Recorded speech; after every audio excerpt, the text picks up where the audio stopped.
Hello everyone, आप सब कैसे हैं? ठीक है। आज का टॉपिक है डच। ठीक है। Dutch east India company. ठीक है। नेदरलैंड का एक कंपनी था। ठीक है। Dutch east India company Netherland का एक कंपनी था। ठीक है। किस लिए इंडिया आया था? ठीक है। इंडिया से क्या क्या लेके गया? Indigo, saltpetre, opium, textile. ठीक है। टी होगा टेक्सटाइल एंड राइस। ठीक है। ये सब चीज़ें इंडिया से यूरोप लेकर गए थे। ठीक है। Indigo Indigo saltpetre, opium, textile and rice वगैरह लेकर यहाँ से गए थे। ठीक है। फर्स्ट फैक्ट्री कहाँ था इन लोगों का? ठीक है। इंपॉर्टेंट फैक्ट्री हम लोग प्री के लिए देख रहे हैं। ठीक है। एक्स्ट्रा कुछ भी देखेंगे नहीं। क्यों आए थे? ये सब चीज़ों के लिए इंडिया आए थे। Indigo, saltpetre, opium, textile and rice. ठीक है। नेदरलैंड का कंपनी का था। फर्स्ट फैक्ट्री कहाँ हुआ था? मसूलीपट्टनम में। ठीक है। सेकंड फैक्ट्री कहाँ हुआ था? पुलिकट में। थर्ड फैक्ट्री कोचीन में हुआ था। ये 3 फैक्ट आपको एकदम मस्ट याद करके रखना ही है। ठीक है। VVI है। ठीक है। वेरी वेरी इंपॉर्टेंट है। 3 फैक्ट। ठीक है। मसूलीपट्टनम, पुलिकट एंड कोचीन। और ये एक फैक्ट। ठीक है। क्यों आए थे? Indigo, saltpetre, opium, textile and rice वगैरह को इंडिया से यूरोप ले जाने के लिए। ये सब चीज़ों को उनका ज़रूरत था। ये 2 फैक्ट आपको एकदम मस्ट याद करके रखना चाहिए था। ठीक है। श्रीलंका पर इसको उन्होंने कैप्चर किया था। श्रीलंका। ठीक है। जिसको कैलोन कहा जाता था। और पुर्तगीज। ठीक है। पुर्तगीज से कैप्चर किया था श्रीलंका को डच ने। ठीक है। ये सिर्फ कोस्टल एरिया में ही देखिए अपना।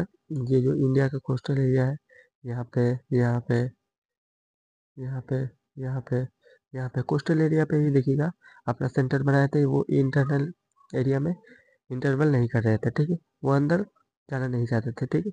Non territorial conquest. ठीक है। Went not went to inward. ठीक है। इंडिया के अंदर जाना नहीं गए थे। ठीक है। ये जो थे डच इंडिया के ईस्ट इंडिया कंपनी तो था, वो गवर्नमेंट कंपनी था। ठीक है। गवर्नमेंट कंपनी था। ब्रिटिश के टाइम में जब हम लोग पढ़ेंगे तो ब्रिटिश ईस्ट इंडिया कंपनी जो था वो प्राइवेट कंपनी था। और प्राइवेट कंपनी का मोटिव क्या होता है? देखिए कि ज़्यादा से ज़्यादा प्रॉफिट कमाना है। ठीक है। प्रॉफिट कमाएगा तभी तो वो अपने शेयर होल्डर को देगा। ठीक है। Private company. ठीक है। जो शेयर रखा है डिविडेंड के तौर पर। ठीक है। और Dutch Dutch east India company जो था वो गवर्नमेंट कंपनी था। ठीक है। स्टेब्लिश का पैसा किसने दिया था? गवर्नमेंट के दिया था। इसीलिए नेवर प्रॉफिट मेकिंग। ठीक है। प्रॉफिट मेकिंग का मकसद नहीं था, इसीलिए वो लोग उसमें जोर नहीं दे रहे थे। और ईस्ट इंडिया जो कंपनी का सबसे बड़ा कारण था, वो प्राइवेट कंपनी था। ठीक है।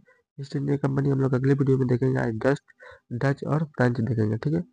चलिए फ्रांस की तरफ चलते हैं।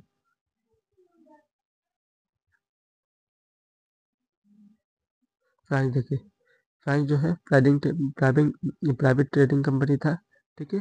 फ्रांस जो है प्राइवेट ट्रेडिंग कंपनी था। ठीक है। जॉइंट स्टॉक कंपनी था। ठीक है। ब्रिटिश की तरह इसका भी मकसद था प्रॉफिट करना। ठीक है। प्रॉफिट कमाना मेन मकसद क्या था? प्रॉफिट। ठीक है। मेन मकसद क्या था? Joint stock company. कोई भी प्राइवेट इंडिविजुअल रहेगा तो उसका मेन मकसद क्या होता है? गवर्नमेंट का ही मकसद रहता है कि सोशल प्रमोशन। ठीक है। Social benefit. लेकिन प्राइवेट कंपनी का मकसद होता है प्रॉफिट प्रॉफिट प्रॉफिट। ठीक है।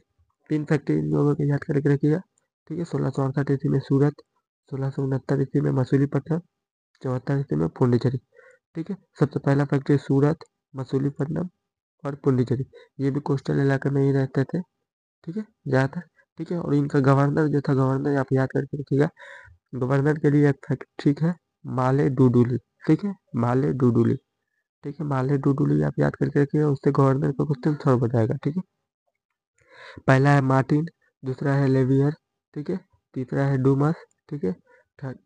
तीसरा है डूमस, फोर्थ है डुप्लेक्स, फिफ्थ है लिली, काउंट द लिली। ठीक है। लिली डुप्लेक्स की टाइम में फ्रांस का जो कर्नाटिक वार ज़्यादातर हुआ था वो डुप्लेक्स के टाइम पे ही हुआ था। उसके बाद देखिएगा लास्ट में जो हुआ था वो लिली के टाइम पे। ठीक है। जब डुप्लेक्स चला गया था। डुप्लेक्स बहुत ही मतलब एक होशियार गवर्नर था। इसी के टाइम पे बहुत ही फेमस गवर्नर था। ठीक है। ये देखिएगा कर्नाटक वार जब पढ़िएगा तो डुप्लेक्स का नाम बहुत बड़ा आएगा। ठीक है। माले डुडुली याद करके रखिएगा। सिर्फ याद करके रखिएगा कि लास्ट का जो पहला वाला है, लास्ट से पहला वाला लिली से पहले डुप्लेक्स है। ठीक है। उसके बाद डूमस, डुप्लेक्स, लिली। ठीक है। माँ से मार्टिन, ले से लेवियर। ठीक है। डू से डूमस, डू से डुप्लेक्स और ली से लिली। ठीक है। माले डुडुली। ठीक है। माले डुडुली याद करके रखिएगा। इससे आपका काम हो जाएगा। ठीक है। आपको फैक्ट याद करके रखना है। फैक्ट के लिए आप ट्रिक निकालिए। ट्रिक के लिए ये क्रोनोलॉजी याद करके रखिए। एक्रोनिम माले डुडुली, एक्रोनिम याद करके रखिएगा, आपका सॉल्व हो जाएगा। मैं बहुत सारा एक्रोनिम बताऊंगा, ठीक है। ठीक है, मैं बहुत सारा आपको एक्रोनिम बताऊंगा, एक्रोनिम से याद करके रखिएगा। देखिएगा हिस्ट्री के क्वेश्चन में बहुत सारा एक्रोनिम से सॉल्व होगा क्वेश्चन, बहुत सारे हिस्ट्री के क्वेश्चन में, ज्योग्राफी के क्वेश्चन में देखिएगा।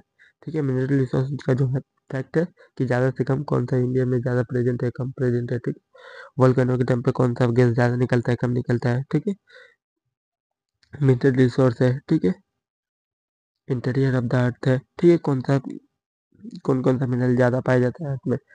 ठीक है, क्रस्ट में क्या है, कोर में क्या है, ठीक है, मेंटल में क्या है, इसका भी एक्रोनिम मैं बता दूंगा। ठीक है, यही तक आपकी वीडियो में। अगले वीडियो में हम लोग फिर क्या पढ़ेंगे, अगले वीडियो में पढ़ेंगे इंग्लिश ईस्ट इंडिया कंपनी। ठीक है, इंग्लिश एक बड़ा टॉपिक है, इसलिए वो थोड़ा लंबा वीडियो होगा। ठीक है, 15-20 मिनट का होगा। ठीक है, इंग्लिश ईस्ट इंडिया कंपनी। चलिए, तो आज के वीडियो में यहीं पे तक खत्म करते हैं। ठीक है, चैनल को सब्सक्राइब जरूर कर दीजिएगा। ठीक है, आप चैनल पे नए हैं तो। अगले वीडियो में मिलते हैं, बाय बाय।